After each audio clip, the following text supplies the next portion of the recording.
Hey guys, welcome back to another episode of the Idaho Vibes Talk Show. Today we've got our very own videographer with us, Mr. Kyle Fogg, and of course we got the co-host D-Dog in the house. Today we're going to be talking a little bit about the vibe in Idaho. On the Idaho Vibes podcast, we're going to talk a little bit about what is the vibe in Idaho. What people that are looking to move here, why do people move here? What do we enjoy about living here? And maybe give a little notes on like what we don't enjoy. Like if you're considering moving and maybe Idaho's on your list, where should you move and why? Depending on like what things you like to do. So our team, we've covered all of Southeast Idaho for sales. Pocatello to Island Park, over to Victor, Driggs. We've also sold in Boise. I lived here for the past, 24 years. Family lives in Boise. So I've been all over the state. Kyle's been the same. Devin, you got kind of an outsider perspective because you're from Washington, right? Yeah, I'm a transplant. So I've been here, it's been about 12, 13 years now. Okay. So I've been here long enough to kind of understand it, but then I also knew what it was like not living here as well. So we'll get your perspective too. So, okay. Let's kick it off with, first I want to talk about like the different areas of Idaho. Because you kind of got the sections. You got, I would say, Boise in the west. You've got the southeast corridor, which is like Idaho Falls and Pocatello are your bigger cities. In between the west and the east, you have Twin Falls. It's kind of your middle center of the south. And then up north, you have like Coeur d'Alene will be our reference point. Now, those are kind of the areas that you would look at if you're looking to move to Idaho. Now, let's talk about some benefits of those different areas. We'll start with Southeast Idaho because that's where we're most familiar with. Take a little input, like if somebody's looking to move to Idaho, why would you recommend Southeast Idaho? Southeast Idaho, I think, is going to be where you get kind of the best of all the worlds. You know, we're big enough to where we have a lot of the mainstream stores. We have Costco's, Walmart's. We've got pretty much everything you need, but still small enough to where you're not dealing with traffic issues. You're not dealing with some of these things that you are in the bigger cities. Mm-hmm. So I like it for just kind of in general having good aspects about it, but it's not like, well, we can kind of talk about it more when we get to the part what you may not like about Idaho is like, you know, we may not have as many specific restaurants or nightlife or things that you might find in Boise, or we might not have as many like high level amenities and outdoor things as say Coeur d'Alene in the northern part, but we have kind of a lot of both of those. Yeah. What would you say, Kyle? I would say the same thing. I mean, it really is the best of both worlds. Like, Boise's super crowded. Yeah. Especially over the last 10 years. It's got way more crowded. A little less crowded here, and then you keep going to Coeur d'Alene, and you're a lot less crowded there compared to here. And so, I think Devin hit it right on. I think I would categorize, so the east, I'd say if you're moving from like California and you want still like some nightlife, entertainment with like sports, and kind of a bigger city feel, but like not like a California big city feel, Boise's probably a good option. Now, if you're like trying to move to Idaho because you want more space and privacy and you're tired of the hustle and bustle and you're tired of traffic, I would say you're probably going to feel better in Southeast Idaho. Now, if you're looking for like a mountain retreat where you got like some more mountains and lakes and stuff, you'd probably like to go like North Idaho because it's less populated, higher priced, but you have a lot of, like you're in the outdoors and the amenities outdoors. So like we go to North Idaho for like camping trips and like to get a cabin and stay, and it's like when you want to be in the mountains, you go to North Idaho.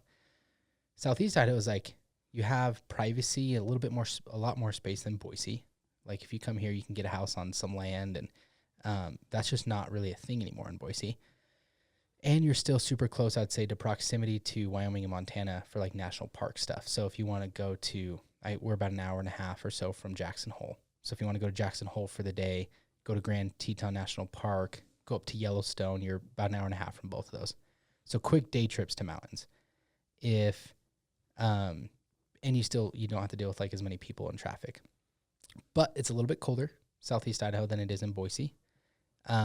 Boise's going to be like, 10 to 15 degrees warmer typically? Yeah, typically, yeah. and you're not going to have, like you said, the nightlife or amenities in Southeast Idaho. So it's really going to depend, like, what is important to you? Is day-to-day life and getting out of the hustle and bustle more important, and maybe cost of living being a little bit cheaper? I'd say look at Southeast Idaho. If you're like, hey, I want a little bit more space than what I'm used to in the big cities, but I still want nightlife and I still want a sports team like Boise State to go look at, or bigger concerts come into Boise, then I'd say you'd probably want to be in the Boise area. Now, Twin Falls is a weird middle because it's about the same size as Idaho Falls. I don't think it may be a little bit warmer than Idaho Falls, but not by much. Maybe the snow doesn't stick there as much. But I feel like you're in a weird spot because, well, I guess you're about 2.5 hours or 2 hours to Boise.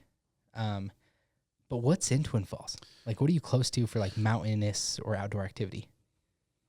Not a lot. I mean, you have the gorge, you have Shoshone Falls, but they have the Blue Heart Lagoon that people can kayak to. So there's some cool stuff in there, but not nearly even close to as much as you would have in either Coeur d'Alene or in East Idaho.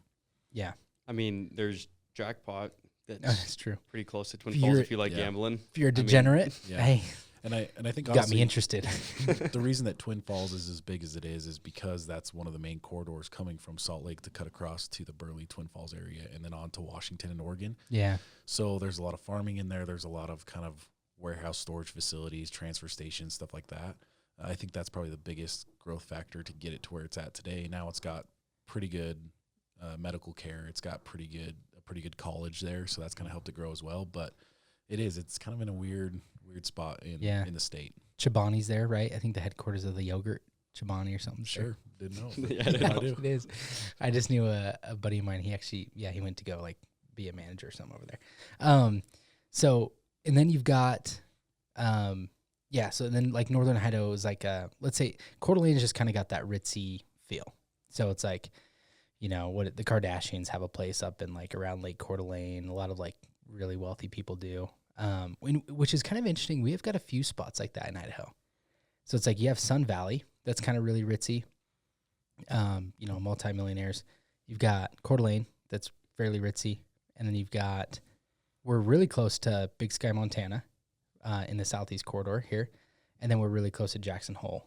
And then Driggs and Victor in Idaho are on this side of the border next to Jackson Hole are getting really kind of average home price there is above $1 million. Jackson, I think average home price is above like 3.5 million, which is wild. Coeur d'Alene's very similar to all of those areas. It's got that feel of like a ski resort town, like a Jackson Hole or a Park City or something like that. But it's more so because of all the lakes. I mean, there's a ton of lakes in northern Idaho, all evergreen trees everywhere. So it's really that feel of being in the middle of the woods on a lake. Yeah. And a lot of, like you said, a lot of people buy these huge second homes to kind of have a retreat up there. Yeah. But there's not a lot of, like as much retail options. Like you're in a smaller kind of mountain town community. Mm-hmm. Realistically, I mean, if you're in Coeur d'Alene, you're going to have some of the mainstream stores, not a lot of them, but realistically, if you're doing any sort of real shopping, you're going to have to drive all the way to Spokane probably. Yeah, which is I don't even know how far that is, but maybe like an hour and a half maybe. Yeah, from Coeur d'Alene. But like Idaho is a beautiful place. I think it's a great place to raise a family, especially the southeast corridor because we haven't exploded as much as Boise has. And it's like I lived in Phoenix for a while. Maybe you can talk about living in Washington, but when I moved to Phoenix, like I love being in the warm weather. It's probably the one downside about Idaho for me is that I'm not as big of a fan of the winters. And I think part of that's because I've just grown up here and I've done all the winter activities for the last 20-something years. I've snowboarded, I've skied since I was like 2, gone snowmobiling, sledding, and it's fun until like you're kind of older and you're like, I'm kind of tired of it. But we help clients move from like warm places like Hawaii. We helped a client move from Hawaii this last summer. And they were so stoked to see snow. Like they're like send pictures of them outside playing all the time and building snowmen and That's awesome. having a snow day. And it's probably just perspective because they've not used to it, that they have a different perspective and like they enjoy it and they're excited about it.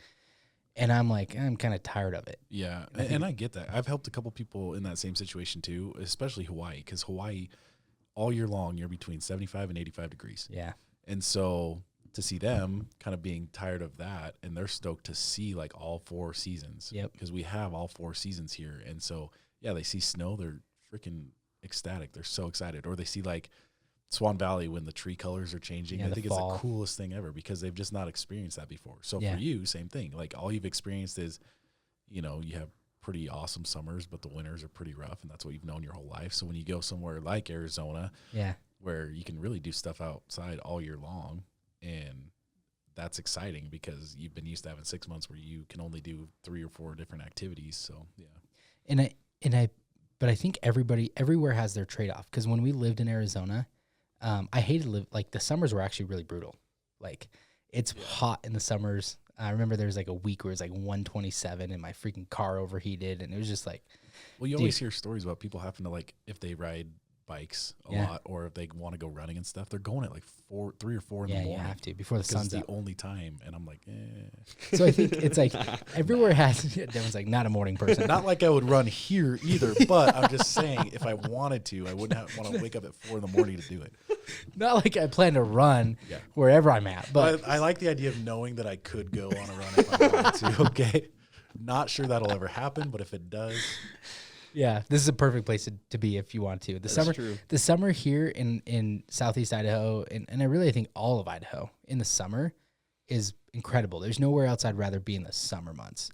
In like Arizona, it's like vice versa. Like there's nowhere I'd rather be in like the winter months, because like January, like December, January, February, March over there it's so nice. It's like not too hot. It's kind of perfect. But everywhere had straight off. Like there's like 4 months out of the year that I probably wouldn't want to be in Arizona either. So you got to decide like what is it that you're looking for when you're looking to move to an area to live.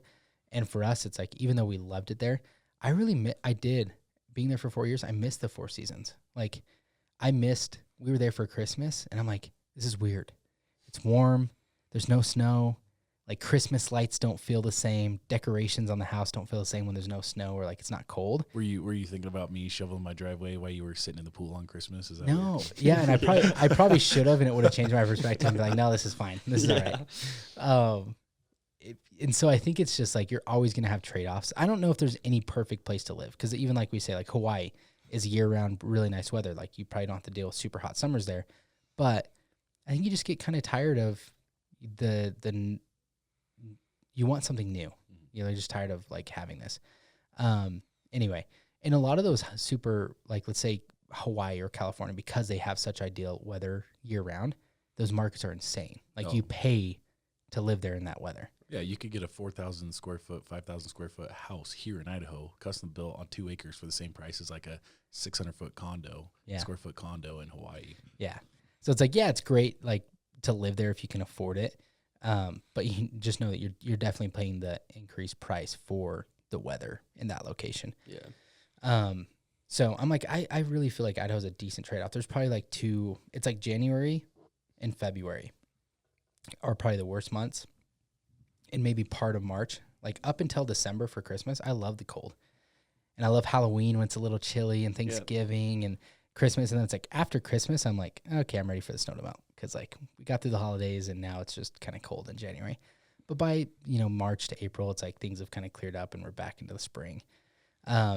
So I really don't think if you can survive a 2 to 3 month winter here, and I don't know if it's like Kyle growing up here, like, I don't know if it's global warming or what, but our winters have gotten a lot more mild. I was going to say you can take the risk that it's not going to be as bad as it used to be, because it hasn't been like that. Yeah. Even when I first moved up here, whatever, a little less than 15 years ago, I remember it was all the time. It was negative 20, even 30. With the wind chill. With the wind chill. But still, like, now you might have 1 week out of the winter where it gets to -3, -5 with wind chill. So it's most of the time we're hanging out single around digits. 25, 35 throughout the winter, and it's not bad at all. There was like 2 years ago, I think it was, there was a winter where we didn't even dip into the single digits, which was like crazy. Because going to like elementary school, dude, we used to, we'd have so many snow days. We'd like wait, so nice. Like the wind chill. It's like if it got over 22 with the wind chill or something, it was like snow day. And So, but yeah, it's not this. We haven't had those kind of brutal cold winters, which has been nice. Yeah. And this winter too, we've had a lot of sun. Like there hasn't been a lot of days where it's been like snowy and kind of overcast. It's been cold. Like there's that week that it was really cold, but the sun came out and it honestly felt pretty good. We went for a walk yesterday around the river and it was like 45. Mm-hmm. I was like, this is pretty nice. I kind of like living here, going around the river, like in the evening. It's a cool place to live. Yeah. And I think sometimes when you change that perspective, it's like, if I was an outsider traveling through Idaho Falls, I'd be like, this is a kind of cool town. They got a river running through it. You got the green belt around downtown. Like, it's actually really cute. It's a lot of those things you just kind of take for granted because you've been here your whole life. You've been here for a long time. That, when you get that outside perspective, it is a super cool town. Yeah. And it's got a lot of really cool outdoor activities to do really close. Yeah. I mean, you're living in, like for me, example, from Washington, Tri-Cities area, you have the river. But other than that, if you're driving to do anything, I mean, you're driving pretty far to get to like some nicer hiking. You can hike Badger Mountain that has no trees on it. It's like a desert mountain. There's not much to look at, but it's like the Manan Butte here. That's exactly what I would compare it to. A little bigger, but like just nothing around it. All desert, not a tree on it. So, we take that for granted that we have all these cool things. I mean, even just to get to Salt Lake is a quick drive. Any direction that you drive, you're either going to end up at a cool city within a couple hours or like be in the middle of nowhere, mountain lakes, like just postcard looking views. Yeah. So, I mean, I love that about being here. That's probably the coolest thing is like you see the billionaires go to Jackson on like retreats during the summer or in the winter, they attract a ton of people from all around the world. And it's like, we have Jackson Hole basically like an hour and a half away. Yeah. We can go like be a part of all that and have fun and enjoy those luxuries without having to like buy a plane ticket and pay, a few $1,000s a night to stay there. It's funny. You can just go there on a day trip. Like when I was in college, I was doing side gigs, doing like little overnight security stuff. And they were building this super nice place in Jackson Hole. Yeah. And, I'm just sitting there. I'm like, this is cool, $20 an hour. Like not thinking anything of it. And then 6 months later, my wife's like watching some episode of the Kardashians. And she's like, hey, isn't this the place you were working at? And it's like, yeah, these big celebrities are coming to this place that we don't even think about. We're like, oh, this is just a normal weekend or normal whatever. So yeah, it's just right in our backyard. Yeah. And same thing with like Sun Valley, like they do like the big stuff there. What is it, that one event where they bring in like, I mean, it's Bill Gates, Zuckerberg, Buffett, like top billionaires, and they do like a yearly kind of thing there, mastermind or something. And it's like, that's like 2 hours away from us. Like, it's just crazy. People fly in to these places to spend a little bit of time here because they're like, it's such a beautiful place to be. And it's like, we have a lot of those amenities right here, but then you can, 2.5 hours away where you can be in Salt Lake City. In Salt Lake City, it's like, you could have everything you ever really need as far as a big city in Salt Lake. So except a professional football team. I bet that's going to change at some point. That'd be awesome. They announced, this isn't about Salt Lake City, but let's talk a little bit about them. They have that new like power district that's going in there. I think is what they called, but it's like one of the, I'm going to forget. It's a family that's owned car dealerships there for a long time. I don't know if it's Ken Garth or one of the other dealerships, but in Utah, and they're putting like $1 billion into this redevelopment. I think they're going to get a big stadium there. They just got the NHL team for hockey. Well, and they have they just got approved for the Olympics, so they're going to be doing a ton of infrastructure stuff for that as well. I bet they get some. They've got the Jazz, so they got basketball. They've got MLS. They got soccer. Real. They've got NHL now. I bet they get football soon. Yeah. So, which would be cool because then it's like I think that really levels up our area here because we're so much more affordable than Salt Lake. That's actually been one of the largest. A lot of people think that we're getting a ton of people moving from California, which we are. But a lot of our people like moving here are from the Wasatch Front, from Utah, because it's gotten so expensive in Utah. I think average home price in Utah is like $600,000-$700,000. And so like our neighbors in our old subdivision, he still worked in Utah and he had to go back like, I think 2 or 3 days every 2 weeks. So they just go literally stay in a hotel there. And then why he had to be there and then come back. Cause they're like, much more affordable to buy a house in Idaho than it was in Utah. They're like, we probably wouldn't have been able to afford a house in Utah. and let alone afford a house big enough for the family that they have. Right. So they're like, we'll just move to Idaho and then come back, for a few days every 2 weeks and stay in a hotel. That's crazy. Which is crazy, but like, yeah, it's, so I think our area, like, we're kind of probed to continue to grow. A lot of people here locally, like, man, how can home prices go up anymore?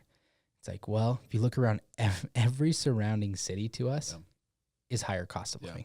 And to be completely honest, I mean, we were, in my opinion, behind the times with home prices in 2017, 2018. I mean, being able to get a new construction house for $170,000, $180,000. Crazy. So we were way far behind, and even with the growth that we've seen, we're still far behind the surrounding markets. So we're just playing catch up. Yeah. If you don't think we have room to run, it's like, well, look at Boise, look at Big Sky, Montana, look at Jackson, look at Salt Lake City. It's like there's nowhere.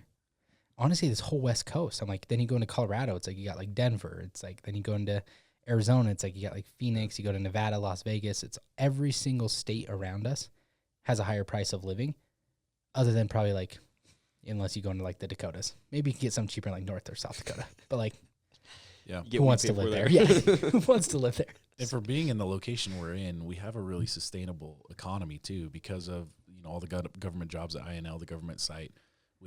We're the medical hub for all of these big places, Jackson Hole, all the Yellowstone. Basically, I don't even know what that'd be, a 150 to 200 mile circle. Yeah. We have the hospitals that have the trauma centers and like. They're starting to bring in hubs. They just built the Amazon hub that they're working out of now. I mean, we've got a lot of stuff coming as well. So that's something I'm worried about. And then you think about like all the remote work that's still going on, and maybe that some of that starts to change, but like there's so many people that are now working online or work from home. It's like when you can work from home, why would you not try to go live in a place that's more affordable? Like if you're making $100,000. Instead of living in California making $100,000 and feeling like you're like living in poverty, like move to Idaho, work from home, make $100,000 and feel like you're doing really well. That's a good point. I mean, I've been seeing a lot more work from home jobs, especially I think places that are in Salt Lake, like you were talking about.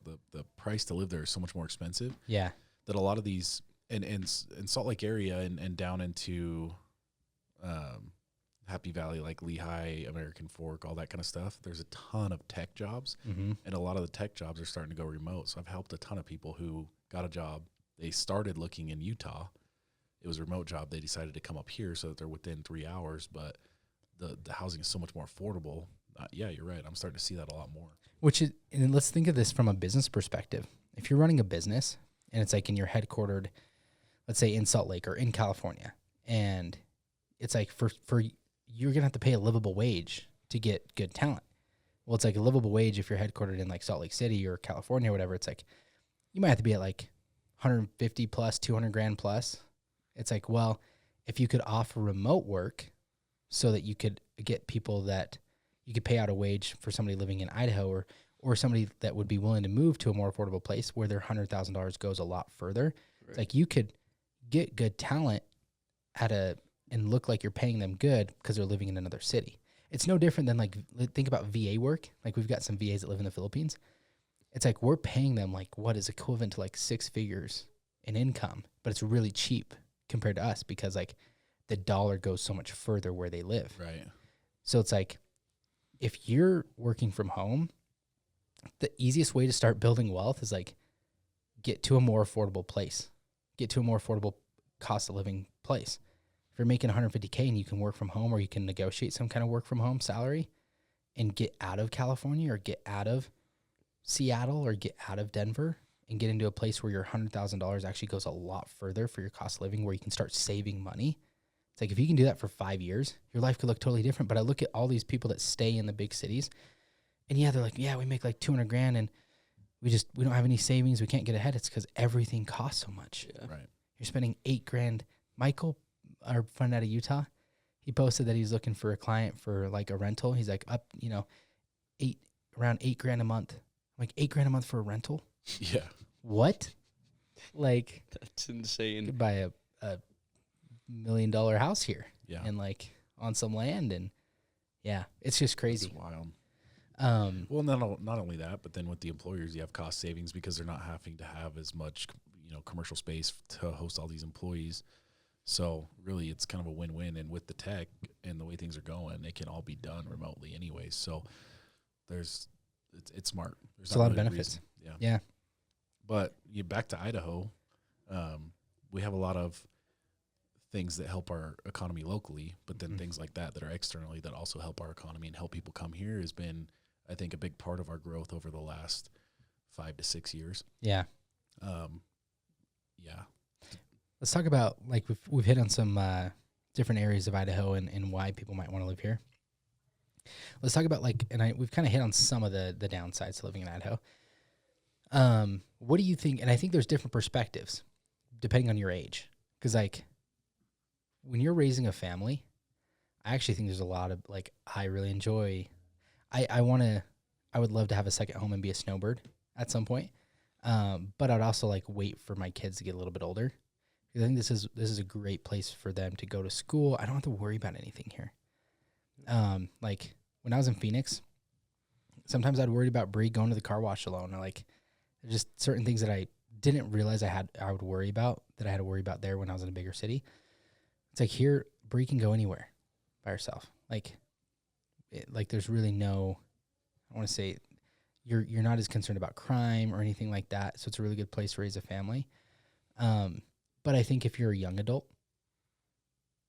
there's not as much to do.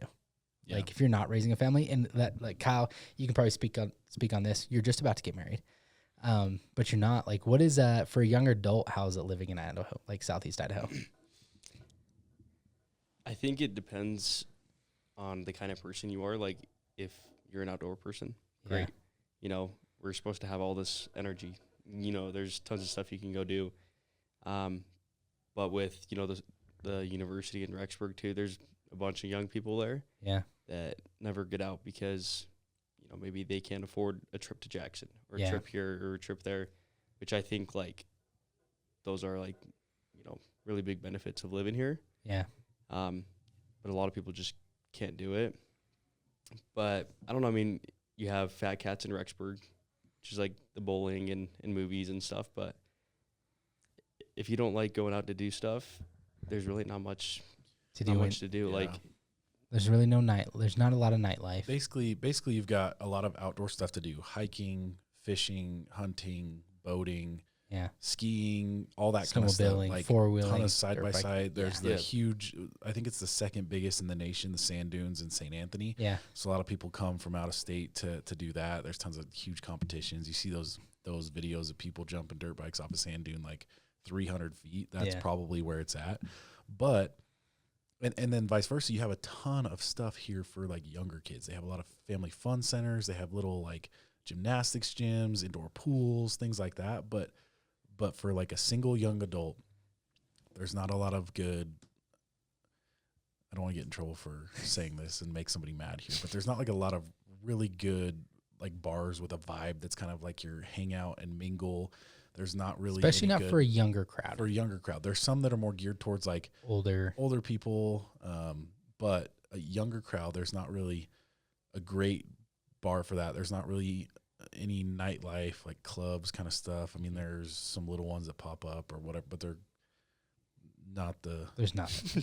I'm trying to be very careful here. They're not great. Nothing. I wouldn't ever go there. But so if that's what you're looking for, then maybe, like, Boise has some more stuff, not like a ton, not what you're going to be used to in a bigger city, but it's going to have some. East Idaho and Coeur d'Alene, it just doesn't really. I'm going to hit the elephant in the room is if you're single and you're trying to get out on a scene to find people and date and stuff, it's Southeast Idaho's not for you.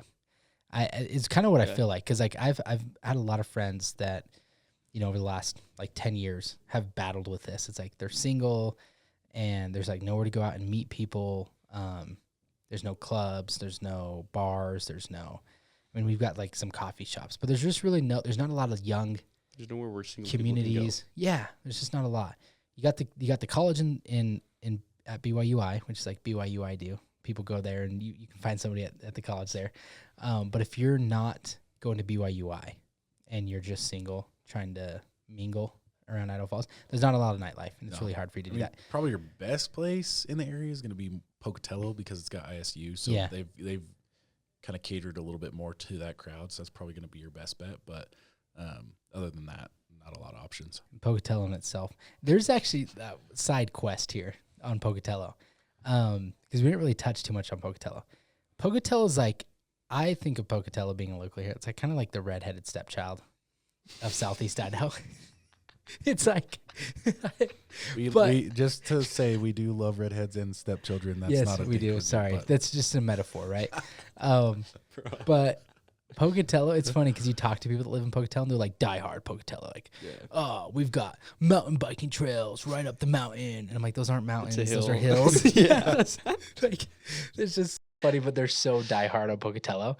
And I'm just like, dude, Pocatello's always just been this armpit that stinks. Yeah, bro. But what do you think? Coming from an outside, you sell a lot of houses in Pocatello, so you're there a lot, more than I am. What are your? It depends on what people are looking for, I think. Okay. I'm still looking for a lot of the good sides. I'm still looking for a lot of the good sides of the Pocatello, but I think with a lot of the development that they've done on the north side of town in Chubbuck, like that area is starting to turn into a really nice area. Yeah, Pocatello originally was basically a train station. And so there's a lot of old houses down there that need some work. There's been some people going through and flipping the houses and kind of transforming the area a little bit, but I think it's got some room to kind of catch up. Typically with some of those places that have older, less expensive homes that you can get into, can sometimes attract a certain crowd. And Yeah. so as they've been flipping that, I think it's been getting better and better. But again, you have a town that is entirely based off of the college. So you Yeah. have all the college life and partying and that kind of stuff. And then the second big thing is going to be the big train hub there. yeah, So it's just a different vibe, I guess. But it really just depends on what people are looking for. A lot of people like Pocatello because it is closer to Salt Lake. yeah, It is closer to Boise. So if they're moving here for a reason because they have family, they want to be close in Salt Lake, but they don't want to live in Salt Lake, then they might live there. Same thing with Boise. But if I were to pick between Idaho Falls and Pocatello, I'm picking Idaho Falls 10 times out of 10, yeah, just because I think the city itself here is put together a little bit more. I think they did a little bit more forward thinking with planning and stuff, so the roads are a little better. There's a lot of one-way streets in Pocatello. I don't like one-way streets. yeah. So just some things like that. It's kind of just it's quirky. It's quirky. That's Like, a good way to put it. Driving through because like we flipped a few houses there, which I swear like the houses are just they're just so many more rough houses in and around Pocatello. And I think you're right. It's an older town. There's a lot of old neighborhoods, and there's a lot of areas that just really haven't been kind of redeveloped. And so it's just kind of quirky, and then like the roadways there, just I don't know. I've never been Bree's dad lives in Pocatello, and he works for the railroad, and it's a great. I mean, like that's a great job working for the roads. Great over there. I just like Pocatello. It's weird when I talk to people about Pocatello. Like, let's say people that don't know here, like they just reference weird things about Pocatello. Like, it's actually a weird town. Like, they're like, isn't that where that murder happened? Isn't that where that show that documentary just came out? documentary, Yeah. Like a documentary, dude. I'm like, yeah. It's just got a weird history. And then they just came out with the Great Land Grab. Have you heard anything about that? I think so. So it was like a movie that talks about some things that happened in Pocatello. I'm diving into it. I actually want to do an episode solely on that. So we'll save the details for later. Yeah. But I feel like it's just this quirky little town. I think the best thing it's got going is it's close to Lava Hot Springs. I don't know anything else to do in Pocatello. They have Pebble Creek, the ski place. Yeah, but I don't know if this bugs you. It's Yeah. probably something stupid, but I like Idaho Falls because the entire city is really like they did a good job building it kind of like a grid. It's Yeah. really easy to learn Idaho Falls. Yes. You go to Pocatello and you see some sections that are on a grid, and then you like go across the street and it's like somebody drunk like put together the Just roads because That's it so doesn't make true. any sense. And so Yeah. it's really hard when you move there Yeah. to learn the city enough to not be using GPS because there's so many roads that just kind of angle and you don't know exactly where they pop out. Whereas here, Yeah. hey, if I take a left on Holmes, I'm eventually going to hit 17th and then first. And you know where you're going based Yeah. on just because you know the cross streets. Yeah. Whereas there, it's like, I don't know. I guess let's just drive down the street and see where it pops out. Like it's just different. There's a lot of hills Mhm. too, and I feel like Old Town in that area that kind of starts to go up the hills. I like, dude, yeah, count me out. I have no idea. I was driving by we did a hard money loan for a flip up there, and I went to go look at it. I'm like, okay, I'll just follow this road out instead of turning around. I follow this road out, and it like vroom, takes me over here, Yeah. side quest over Yeah. here, and I end up behind like some commercial building. And I'm like, okay, I should just turn around because Exactly. It doesn't make any what? sense. It doesn't make any sense. Or when you get into Old Town, you start going up the hill Yeah, and all the roads all of a sudden turn into 1-lane roads, but they're still too 2-lane late. roads. Yeah. And they have cars. They don't do anything about the parking, so there's still cars parked on the side of the street. Yeah, So it's kind of yeah. sketchy there. Yeah. So Pocatello, for all of you that love Pocatello, please enlighten me on what is so great about Yeah. that area. I would love to know. If you're happy, we're happy you're happy, but explain it to us a little bit. Yeah, exactly. And but the cost of living is a little bit cheaper there It compared is. to Idaho Falls. It is, and that's what I think drives a lot of people there. Yeah. For a similar kind of smaller starter home here, you're looking at probably close to 350. Yeah. Down there, I mean, you can find kind of the same stuff for probably closer to 290 to 310, somewhere in there. Yeah. So yeah, definitely cost of living is cheaper. And I think a lot of that is one, they don't have a ton of like new build subdivisions going up there. No, really, I mean, your section is kind of up there on the northeast side, and then you've got some stuff in Chubbuck, but in Pocatello, really the only new construction they've done is either way up on the hill Mm-hmm. or they've bought a kind of 10 houses on a block that were really old, really in bad shape, tear them down, and then build like 5 new houses. Yeah. There's not any larger scale kind of spec home building going on. Yeah. Which is interesting. I think Rockwell used to build there for a little bit at one point. They still do. So they had a neighborhood in Chubbuck and they did quite a few homes. Yeah. I just showed one yesterday actually and I've never seen them do this, but it was a neighborhood that was pre-developed and was selling individual lots, and Rockwell just bought like 3 or 4 lots in there. I've never seen them. Have you seen them do that? I've only seen them actually be the developer, develop the entire lot and build an entire neighborhood. So that was new for me. So if Rockwell is going in and buying individual lots, that just shows you how little development land's available to be able to do those the bigger spec neighborhoods. Spec neighborhoods, yeah.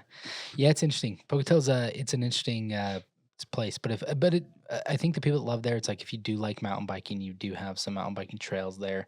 If you like skiing, you have Pebble Creek, which I don't know. If you're not a big skier, perfect. Yeah. It's more of like a beginner, kind of intermediate hill, which is perfect And you've for got families and kids. Yeah, you've got some cool areas just outside of it, kind of like here. You know, you can go out the Buckskin area. You're in the middle of nowhere. You can go down to Lava Hot Springs and float the Port Neff or do the hot pools. I mean, you've got things that are close too. Being in the middle of nowhere sounds fun. There's no cell phone service up there.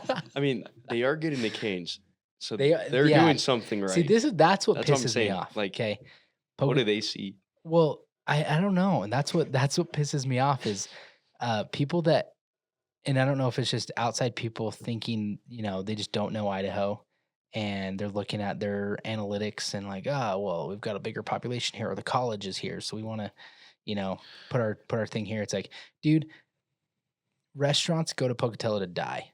Like they had a Chipotle and it didn't last. How does a Chipotle not last? It didn't even last a month. I'm almost wondering if they're not. I mean, I know they're doing research on the area itself, but I almost wonder if these businesses that are coming in, these chain businesses, are looking at this is how many people drive through Pocatello versus drive through Idaho Falls. Yeah. Then maybe they're thinking, hey, with all the traffic that's coming up from Utah, then heading over to Twin Falls or heading over to Boise, we'll pick up a lot more business from that. And I just don't think they're getting as much as they think they would. And the town itself isn't supporting them enough. Whereas up at Idaho Falls, maybe we don't have as many people coming through, but we still have a ton going up to Montana, going over to Yellowstone. But I think the town itself just visits these businesses more often. There's more business itself in Idaho Falls to be able to sustain those businesses. Yeah. Other than just the traffic coming through. That's what drives me nuts. Like the fact that they got a Cane's, the fact that they got a Chipotle that then didn't last, and then Chipotle goes up to freaking Rexburg. It's like they just miss Idaho Falls. Yeah. Which drives me nuts because I'm like, dude, I think, and I don't know, like we have a pretty good perspective on businesses and like traffic that a lot of businesses get from just living here. It's Mhm. like, dude, I wouldn't if I was starting a business, I would never start it The weird thing to in me Pocatello about things starting them in Rexburg or too Rexburg. is Yeah. is the fact that if you put a Chipotle in Rexburg, very, very few people are going to drive from Idaho Falls to Rexburg to get Chipotle. Yeah. But if you had a Chipotle in Idaho Falls, people from Rexburg will drive from Rexburg to Idaho Falls to get that, mainly because there's no mall, there's no nothing like that Yeah. in Rexburg. So they're already coming here to go to Costco, to go to the mall, to go to Yes. Target, to go to these places. Yes. They will get Chipotle while they're here. Yeah. So that's why I don't understand. I think they're banking on the college and maybe like college kids that can't drive can Uber there or DoorDash it. Yeah. But I'm also like, college kids are broke. Yeah. Well, and the hard part too is like Like, they have almost 3 months out of the summer where they don't have any students up there at the college. yeah. So what do those businesses do during that 3 months? Just bank Yep. on there being enough business the rest of the months that it's going to kind of carry them Offset. over for that? I don't know. I think people don't run their numbers on Rexburg well enough. And even from a development standpoint, like people, it was like this hotspot. People just like, oh, the BYU is growing like crazy. We're going to develop there. And it just got overdeveloped. And I've talked to like some of the big builders that like some developer that they develop projects all around the world. And he said Rexburg was one of their worst investments because he's like, it just got overdeveloped. Mm. We couldn't raise rents because there's just so much competition for rents. They had to bring them down. And then like, yeah, they just said it was like one of the worst performing Well, places. not just that, but Rexburg, the college has the rule that if you're attending school and you're not married, then you have to live in Student approved. a student approved housing unit. So all of these other units that are being built can really only house people who are locals to Rexburg that are Yep. living there, which is not very much. Yeah. And then your married students, which if you're going to college, you're married, you have a kid, you don't have a lot of money, so you can't really build these like nicer apartments. That you have to basically slim them down to be as cheap as possible because that's what you're adhering to. So it's a weird dynamic up there. Yeah. I mean, I know a handful of people, like a lot of people that live off campus that are going to school there. Mm-hmm. They just kind of find their way around it because they want to go live at these, nicer places that aren't close to people. But then again, like you're having to kind of not jimmy rig, but go away from the system. Basically find loopholes. Yeah. And out of the 100% of the people that are going to school there, what do you think? Maybe 5% try to find the loopholes. So you still Yeah. have 90% or 95% of the population up in Rexburg that are required to live in specific housing units, and so it really makes it tough for other people to come in. Now you have people that graduate. What do you have in Rexburg? You have really expensive, nice houses, Yeah. or you have condos. Yeah. Those are your two It's options. like no in between. There's no in between, and there's nobody that I know of right now that's building spec homes up there to kind of be in that 300 to 450 range. No. Because why? Because who employs people to live in Rexburg? Either the college. I feel like you Well- either work at the college or you work at the hospital. But it's like, what other? There's just not a lot of. There's not a lot of economy there. No, a lot of them are driving to Idaho Falls to work, Yeah. and then they go back because they just like the vibe of Rexburg. I don't know. Yeah. There is going to be a big one coming in though. I don't know if you Employer? guys, yeah, and I don't know if that's like what made the push for Chipotle to do it or not. Yeah. But there's a MTC going in there, which is like a missionary training center for Yeah. the church there, and there's going to be a bunch of people that they're going to be employing. Really? How And big? We gotta- Bigger, supposedly at least just as big as the Provo one. So big. Wow. Um, This is breaking news, Kyle. We needed to talk about this before the episode. Just kidding. We got to dive in and but figure this out. there's a then. lot more we can go into that Yeah. with it. But I mean that is going to drive a bunch of people. Let's save that for another episode because we could do a deep dive on that. There's a lot we could talk about with that. Yeah. I know that new temple got announced there too, right? And so that's going to get built. Which for the LDS Church, these are the two closest temples to each other In history. in history. Wow. And it's supposed to be, isn't the new one supposed to be like the 5th biggest one that they've ever built? Yeah. BYUI must be crushing it. Yeah. Because it's like, what else drives to have two big temples like that? Not really. I mean, it's just like any town that relies on tourism, right? I mean, Yeah. this town it's a college town. It's based on the college, but a lot of these businesses just don't think it through enough to where it's like, how do we make it through when the students aren't here? Or how Yeah. do we advertise to get the students here when they have so many options. Mm-hmm. Um, It's from a college standpoint though. Like BYUI is like one of the most affordable places to go to college. So I think that's why 100%. that's why their student population has grown mhm. so rapidly Yeah. over the last Well, few why a years. lot of people come here. I mean, to put it into perspective, if you were to go to like another state college or something, you're probably paying 15,000. Whereas at BYUI, I think it's closer to what 5,000 for the year or something with the 2 semester track. Yeah, I think like a full 12 credit semester is like 24, 2,500. Yeah, so about 5,000 a year. Then Yeah. you have your So housing, which is still way cheaper than right, but even a with lot of any other places. college, you're going to have housing and stuff as well. So Yeah. it's probably a third of the cost at least. Some, I mean, that's just a medium sized college for 15 grand. You can pay a Yeah. lot more than that going somewhere else. Oh But yeah. Yeah. um, I think even in state at ASU was like 30 yeah, That's some insane. grand. Yeah.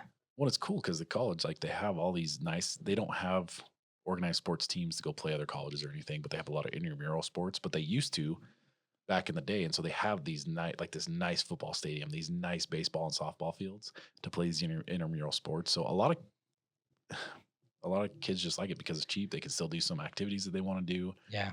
A lot of outdoor stuff close by, um, and so you're getting a lot of these businesses that you normally would not see in a town this size. Yeah. But because of the influx in population when the students are in town, it They're works. just banking on it. Yeah. Yeah, it's interesting. Yeah, I'm kind of curious to see how Rexburg grows. I know a guy that's got a big development that's going in kind of near where the temple's going to go, and like a couple hundred units. And I'm like, and then another guy that's building a few hundred units just north of Rexburg. So I'm kind of curious to see how those play out and how they do, because and if they're for rent, it's one thing, but if they're for sale, I just don't see why people are gonna why, and if they're comparable prices, Idaho Falls, why would you want to? Who's gonna employ you, and how are you gonna afford to buy Right. a townhome or stuff in Rexburg? Because most of the stuff there, and if you are employed at the hospital or at BYUI, usually you're trying to buy a little bit bigger house. I think they're banking on a young population, but I'm like a young population that is unemployed. Yeah. So I don't know like who's gonna buy the townhomes unless it's somebody wanting to buy it as a rental. Which is why I think they've been so big on the condos, because the condos are a more affordable option to build, but then also for them to be able to rent. Yeah. And so that's kind of taken that market a little bit. So it'll be interesting to see what that middle, if he's doing kind of that middle market thing, Yeah. what that's going to look like. Yeah. So, well, that we've been going for about 45, 48 minutes. We'll try to wrap it up with this episode. We talked a lot about different things, kind of just trying to give you guys a good pulse on our take on the vibe of Idaho. If you guys have some topics that you want us to hit, or um, anything that you want us to cover or talk about, if you've heard some rumors of something going in, or you're curious about a certain development project in the area, shoot us a comment. Shoot us a comment on this video, and we'll look at the comments and we'll try to get you guys some valuable information about whatever you want to know Yeah. about our great state. I have one last thing to say, just in my experience from Washington to here. Yeah. Is that I think a lot of people here, you get a lot of snow, it's cold, things like that. They worry about road conditions and that whole thing. Mm. I will tell you, like, Idaho is used to having snow. Yeah. We could have 2 feet of snow and our roads are going to be better the next morning than if living in Southern Washington or Oregon or somewhere got an inch of snow, because we're used to it. We have the equipment, we get the icer down. I mean, they get it taken care of so fast. So I wouldn't let that scare you away, because we have systems here to take care of that. We're used to it. I will say my favorite part about moving to Idaho versus living in Washington is in Washington with the temperature, it would snow, Uh-huh. get a little warmer, everything would melt, and then it would freeze again at night. So you're driving the next day on a sheet of ice. Yeah. We don't really have that here. Like, it stays cold enough to where the snow gets plowed off. If it is on the road, it's just packed snow. You can actually still stop. You can do things and at the intersection where you're sliding through, they do a pretty good job of getting gravel and sand down. So you really don't run into that issue as much as you do in other places, because we're just used to it and so used to taking care of it. And most people that have lived here for some bit, or are locals, they know how to navigate Yeah. the roads when it's Yeah. in these Yeah. conditions. It's like you go to somewhere that's not used to snow, Oh, and they yeah. get some, and it's like Dude, everybody forgot how to freaking drive. I don't know what it was like 3 or 4 years ago. I was watching videos of it snowed like an inch in Portland, Yeah. and people were parking their cars in the middle of the road and leaving because they just don't Don't know how to do it. right here. It's so crazy, but yeah, I mean, it's not bad. honestly, you get that a little bit in Rexburg Yeah. because you get a bunch of people coming from everywhere. All over. And Yeah. they've never driven on snow, and so It's true. I mean, Another reason you got to be careful. Another reason to not live in Rexburg. Just kidding. All right. Okay. Well, we're going to call it a wrap with that. But again, if you guys have stuff that you want us to cover in future episodes, please let us know in the comments. And please follow along if you want any of the hot takes of life in Idaho. Till next time, we'll catch you guys later.